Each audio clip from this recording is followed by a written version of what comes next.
Good afternoon, ladies and gentlemen.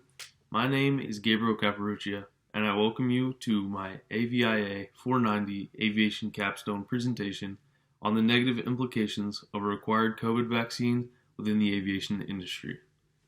I hope that you come away from this presentation having learned something about the topic that you didn't know before, and maybe even changing your view a little bit on the topic itself.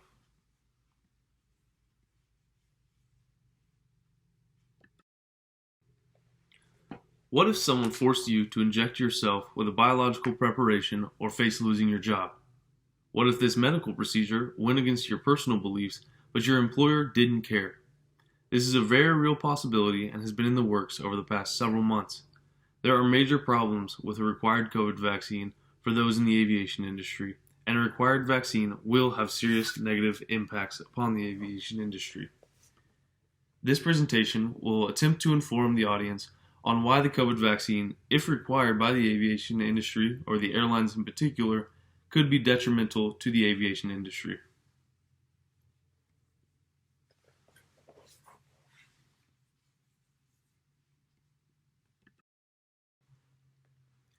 As I am sure everyone knows, the first significant numbers of COVID-19 cases in the United States started to hit in the early spring of 2020. The first reaction of many people was absolute panic. Grocery stores were bare, toilet paper was an endangered species, and people glared at other people if they so much as sneezed or coughed. The federal government quickly swooped in with the COVID mandates. Face coverings, social distancing, and lower occupancy numbers were the new norm. 8 or 9 months in, on December 11th, 2020, the Pfizer vaccine was approved for emergency use for those 16 years of age and older. It wasn't for another 8 months that this vaccine was actually approved by the Food and Drug Administration, or the FDA. On September 9th, 2021, only 2.5 weeks after the first vaccine was actually approved by the FDA, President Biden mandated all federal workers and contractors to get the vaccine, as well as companies requiring the vaccine that had over 100 employees.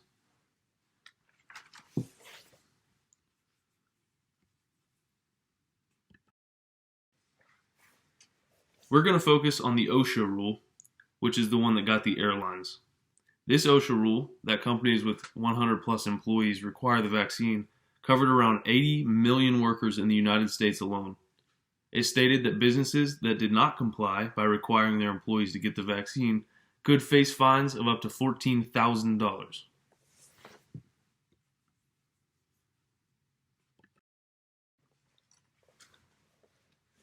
The first major airline to jump on this bandwagon was United.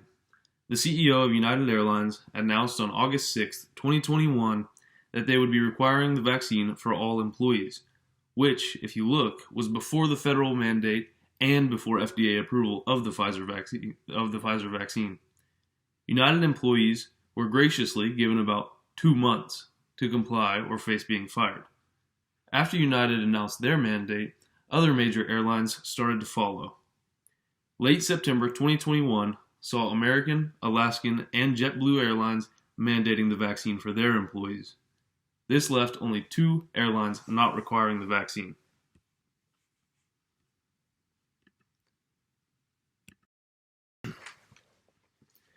At this point, Delta and Southwest Airlines were not requiring the vaccine, and they were the only 2 major airlines that weren't.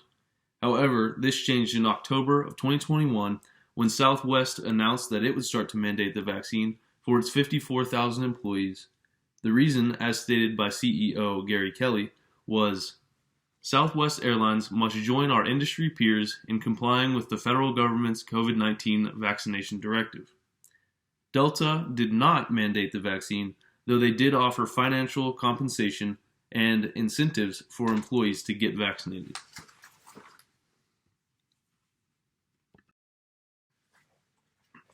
This still leaves the question of why these specific airlines gave in to the federal mandates. I believe it boils down to 3 different factors. 1, they were fearful of lost revenue from customers being afraid to fly with unvaccinated employees. And this can be seen in this quote from the Business Insights article. If the public's confidence in the ability to fly safely doesn't rise in the coming months, you'll be looking at CARES Act 2.0. Number 2, they were fearful of government fines. As stated previously, that businesses that did not comply with the rule could face fines up to $14,000. And number 3, they were fearful of being left behind. Again, as previously stated, Southwest Airlines must join our industry peers in complying with the federal government's COVID-19 vaccination directive. This leaves the answer of why these airlines mandated the COVID vaccine. They were scared, and that is the only reason.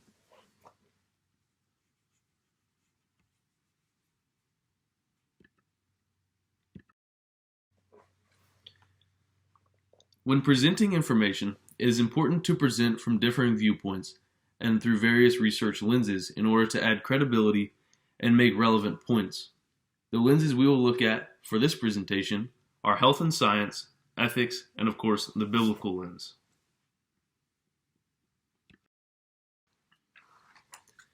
Lens number 1, health and science.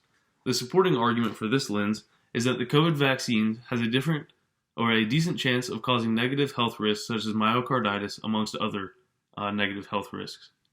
This is illustrated by the interview in the article on Lieutenant Colonel Teresa Long, who is a flight surgeon in the U.S. Army, which she stated in an affidavit, vaccines produced by Pfizer and Moderna have both been linked to myocarditis, especially in young males between 16 and 24 years old.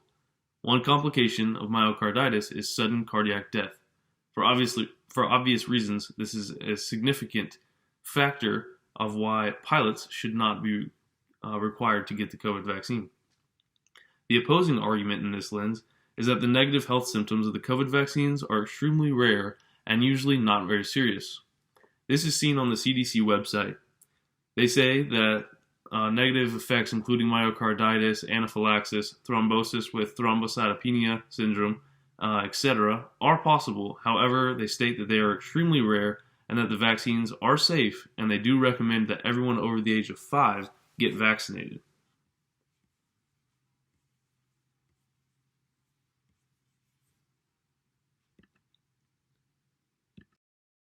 Lens number 2 is the ethical lens. The supporting argument for this lens is that it is not ethical to force any individual to submit to any medical procedure which they do not agree with for medical or religious reasons or they're just uncomfortable with. This can be illustrated in the Blair article on Sherry Walker, who's a United Airlines pilot. Sherry Walker started the organization called Airline Employees for Health Freedom.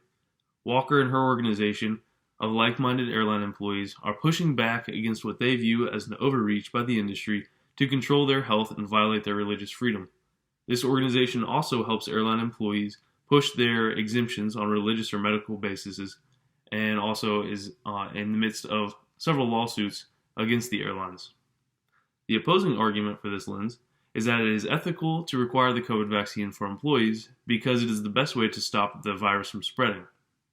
It also shows that the airlines care about their employees as well as their customers, and it is also what the federal government mandated, so it should be what's done. The most important lens, and the last lens that we'll look through, is the biblical lens. The supporting argument for this is that the major reason for hesitancy from those not wanting to get the vaccine is that it uses the fetal cell lines in development.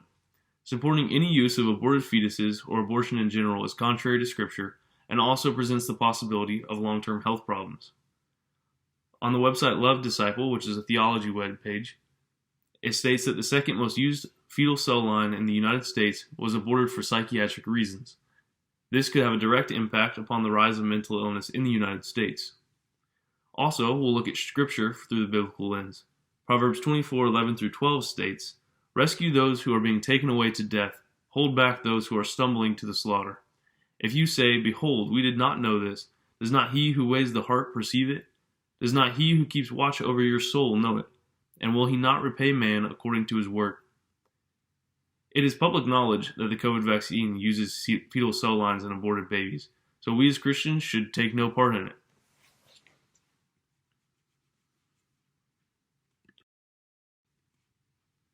The opposing argument for the biblical lens would be this: the COVID vaccine is not particularly un-Christian. Professor Wayne Grudem, who is a theologian and professor of theology at Phoenix Seminary in Phoenix, Arizona, said in his book on Christian ethics that Christians should be vaccinated against diseases as there is nothing inherently unbiblical about them. He stated that the idea that these vaccines are not natural is not a persuasive argument from a biblical standpoint. However, this book by theologian Wayne Grudem was written before COVID and before the COVID vaccine came out.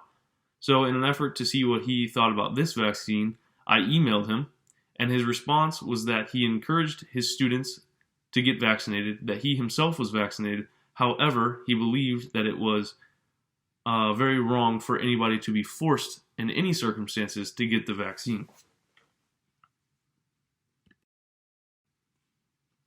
For my implementation project, I worked with the pilots at Apollo Aviation and Airlink. Apollo Aviation and the Airlink unit is based in eastern North Carolina, and it's a medical helicopter unit that flies patients for the New Hanover Regional Medical Center. I shadowed 4 pilots, and during this time, we discussed the operations, administrative duties, aircraft capabilities and utility, as well as discussed the thesis topic and, of course, the mentor interview. Among the 4 pilots, there were differing opinions on the required COVID vaccines within the airline and aviation industry. Apollo Aviation itself does not require its employees to be vaccinated, so that was a plus side for me. The general consensus among these pilots is that the airlines, as private entities, should be allowed to implement a COVID vaccine requirement for their employees if they want to. However, it is unconstitutional for the federal government, local government, or state government to require anybody to be vaccinated. The general consensus that aviation companies should be allowed to require it, that they're private, but they will have to accept the consequences of requiring it. And this will be a drop in employment rates because a lot of employees are not going to want to get the vaccine, as well as a drop in paying customers because some customers, if they require it for customers, are not going to want to fly for on those airlines, or since they just don't believe that their employees should be forced, then they're not going to support those airlines. There are a couple of the pilots at Airlink are vaccinated, a couple of them are not vaccinated. So the personal reasons that I was given for not getting vaccinated is religion, health concerns, and the time of development of the vaccine. Between these 3 things, those pilots felt that it was not in their best interest to get the vaccine. However, the ones that did get the vaccine gave me the reason that they already had so many chemicals in their body from other vaccines, because they were all former military, that what is one more vaccine?